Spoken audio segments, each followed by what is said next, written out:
Welcome, welcome. Taurus, how's it going?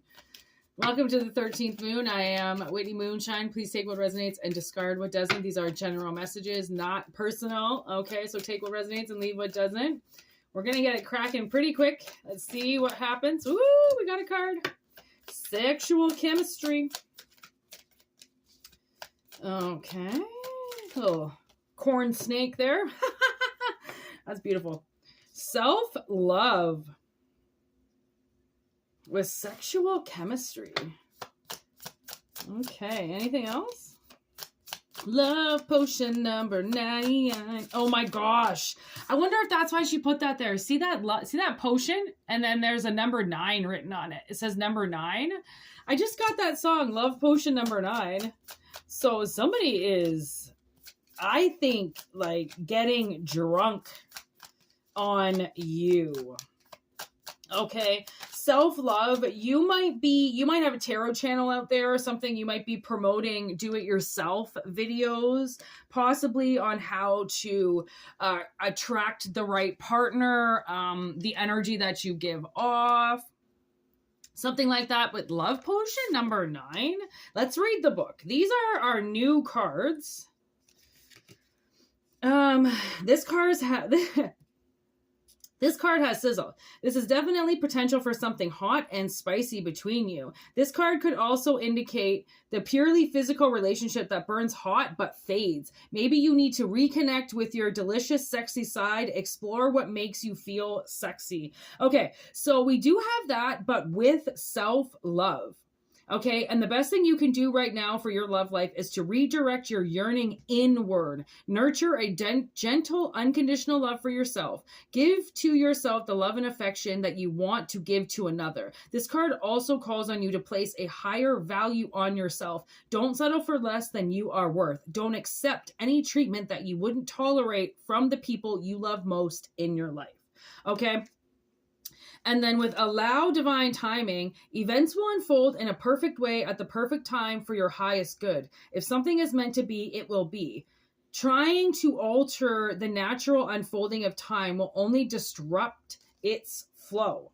Okay, so basically, we were kind of talking about that a little bit in the live last night where it was allow divine timing, knowing that you can't force something. Right. I had this ex-boyfriend who I was so in love with. And when he broke up with me, I always tried to meet up with him. So I would go places where I knew that he would go to try to run into him. Right. This was like 10 years ago. Okay. I'm not a stalker anymore. Not that that's stalker energy, but you know, like when you try to force something, when you try to see somebody, right? When you try to line up with them, like, okay, I'll try to make it so then I'm walking out of my building when they walk out of their building. It's almost like it can be super gentle. It can be super innocent, right? It can also be stalkerish. But I'm picking this up as more of an innocent meeting than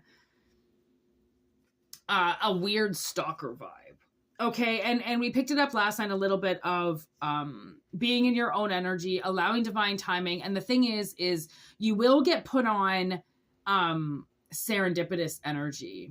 If you're following your divine path, then you make your list of things to do that day. If you make a list like me, because I have a really shitty memory, then you're just lining yourself up. The universe knows exactly where you're going to be, exactly right time. And to allow divine timing is to allow the universe to show you what divine timing looks like. And I mean, if you follow your path, then you'll see a lot of shit. Like, especially if you allow the universe to set you back sometimes. And, if you forget something, you turn around, right? Because when you forget something, sometimes it's subconscious. You're a little too quick to the appointment. You're, one green light ahead of schedule. So you have to turn around and go back to your house and grab something, or you get caught up on the phone for that extra second, right? Because sometimes we think we're doing ourselves good by giving ourselves extra time to get somewhere, but that doesn't exactly allow the right flow. So basically what the universe is saying is if you're trying to line up with something, allow it to happen, right? Invite it into your life as a positive attribute, as a positive intention. and set your compass. And by setting your compass and by loving yourself, because you have to get your shit done. You have to get everything that you need done. You can't have somebody disrupting you, although you feel like you want it, right? Really, you have to get yourself, dealt with and in a good position. That's what shows people's self-love, is that you're not willing to just directly go off their schedule or do everything that they need. That's narcissistic, right? People, even with tight schedules, have to work with other people, right? They have to show that other people are worth it as well, okay? Which maybe could be the sexual chemistry. Okay, so this could be something like somebody's coming into your life and you have a very strong attachment to them or a very strong bond to them, okay? And the universe is still saying you still have to love yourself. You still have to make sure you shower every day and eat every day and go to work and pay your bills. It can't just be, passion all the time or this intense chemistry all the time, when there's still work to be done and there's still money to be made and there's still seeds to be sown, right? It can't just be all relationships. So it's almost like I feel like what could possibly be a very narcissistic attachment for two people, because of how heavy the energy is, because they are so balanced, the relationship balances out, and what seems super crazy intense stays a nice sizzle, which is why I maybe like the sexual chemistry. Love potion number 9. It really feels like you drink each other's potion for the rest of your life, but in a good way, not saying that you need to drink potion to be with somebody. That seems like, what's that movie? Till death becomes her or something like that. No. We're not looking at everlasting life here. Okay. What do you want to say for collective? What's some advice here? Foresight. Advancing to the next stage in your relationship. Expanding your professional opportunities. Broadening your financial perspectives. And setting and expanding financial goals. So there's some advice for you there with the 3 of Wands. I like that. Ambition, foresight, seeing the future.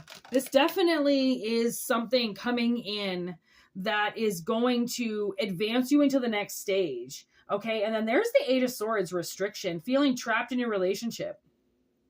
Okay. Anxiety about finances, unable to recognize.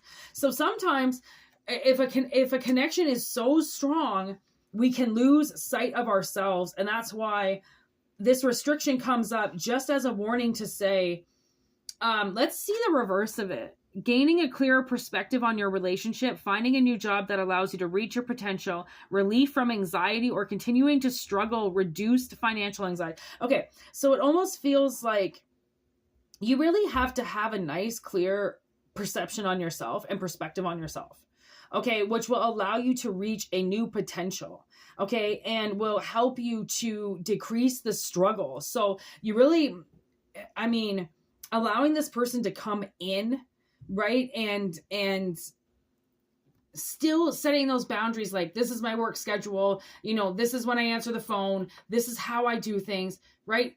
It's a part of I feel like the self-love is a part of setting boundaries, right? And make sure that you're introducing the right things for yourself and doing the right things for yourself, because although it might be an intense, insane, chemistry kind of relationship, it might be a little overwhelming. And that's where it's like, really try to stay grounded, because some of these projects that are going to happen, whether this is a relationship or this is just the analogy of it, right, are going to be quite powerful, because you're powerful, which means if you're powerful and you're exerting your power, then the universe is going to mirror those relationships because of now the new state that you're in, because you're reaching new levels, because of how powerful you are.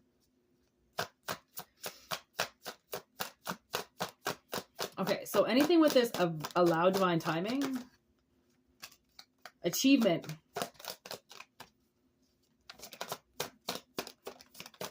working on projects with your partner. See, so that's,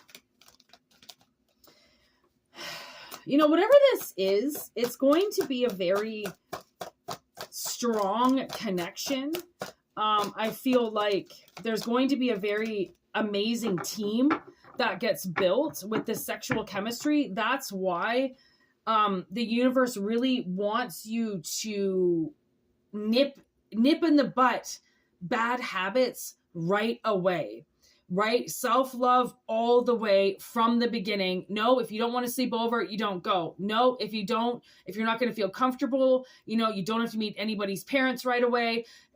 This little relationship can stay a nice little nook so that it can grow, right? 3-3.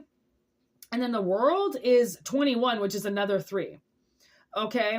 And I'm going to flip it to upright because I don't like the reverse because it just seems, we got to use our intuition on reversals. Feeling deeply loved and grateful, experiencing a fulfilling romantic life, finding fulfillment in a professional path, and achieving a significant goal. Okay, that's the world. What's below it? Aww, look at that. There's the Emperor. Dominance in a relationship, loss of sense, rigid. Oh, wow.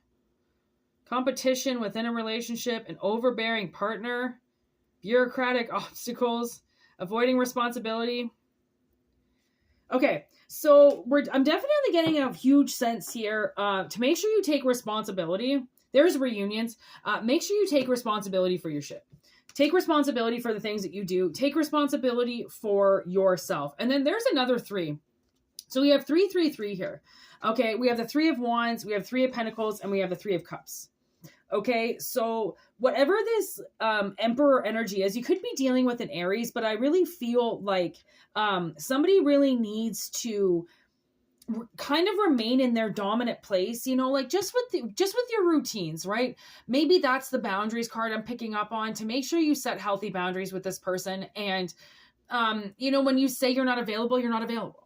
Okay. And if you say you can't sleep over, you can't sleep over. And if you say that, it's too much work, it's too much work, right? They have to respect what you say, right? And you have to step up enough in your self-love to say how you feel, so then you can keep respect for yourself and not get overworked, overrun, or used in a very narcissistic way.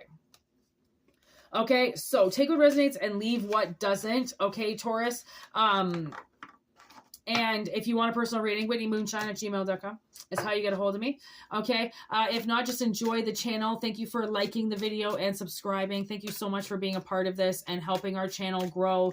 We do have personal readings, whitneymoonshine@gmail.com. We also have the personal, we have Moonshine's Tarot, 13 on YouTube with the collective messages and the live readings that we do online. Okay.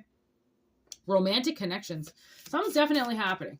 Okay, so if you want your own personal reading, that's always better than going with the collective readings. But if the collective readings is all you get, then you know what? Just make the best of them and take the advice that you can and leave what doesn't resonate. All right, peace out. Have a wonderful day. Thank you so much, and we will see you soon.